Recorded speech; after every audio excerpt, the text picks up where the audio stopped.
So I've been taking the same really large course for a number of semesters now, and I've introduced a number of changes over those semesters, and I'm interested in knowing how these changes which I've introduced have affected student learning.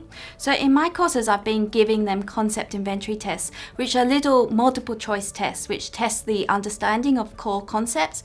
So I give this right at the start of the course before they have their first lecture, and then again after we've covered all the material in the topic which is being tested.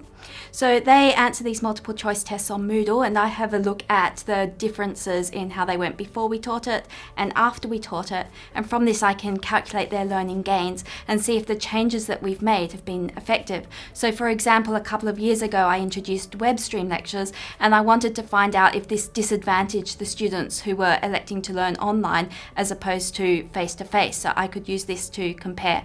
In the next couple of years, a new HSC is being introduced, so we can also look at how the concepts that the students have coming in changes if they've done the new HSC syllabus. So Adi, what have you been doing in your courses? So what I wanted to do was create an entirely new module and add it into the curriculum as it stands. So nobody had done this before, and what I originally wanted to do was something like you did, where some of the students did it and some of them didn't, but that proved to be too problematic because of the variable learning in the latter parts of our course. So instead of that, I did a before and after evaluation, and I actually had a focus group. We spent a whole evening. The students came. We did some knowledge testing before anybody had done any of the learning. Then they went through modules. They did a whole lot of learning activities, and then they did a repeat knowledge test at the end. So I was able to compare the first quiz with the second quiz, the first run through of the second quiz, because they went on to do it a number of times after that. So I was able to look at learning gains there, and I also had a separate focus group kind of analysis of the actual experience of learning to look at things like engagement and things like that. Rebecca, what did you do?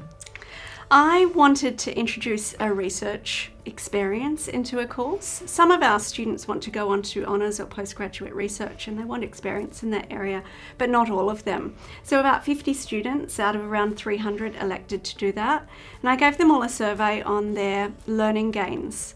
So it was really interesting to see that all the students felt similar in their interactions with their lecturer and their tutors, but those that had chosen to do the research stream identified more as being a scientist, wanted to put more time into their project, and felt more prepared for honours and research programs. So it showed that the students that wanted something extra were getting what they wanted out of it, but the other students didn't feel that they were missing out on that one-on-one time. Mm-hmm. So we've all done something different when we've looked at evaluating our teaching practice and our changes, whether it's before and after or comparing two groups of students. So there's a number of different ways you can do that. Thank you.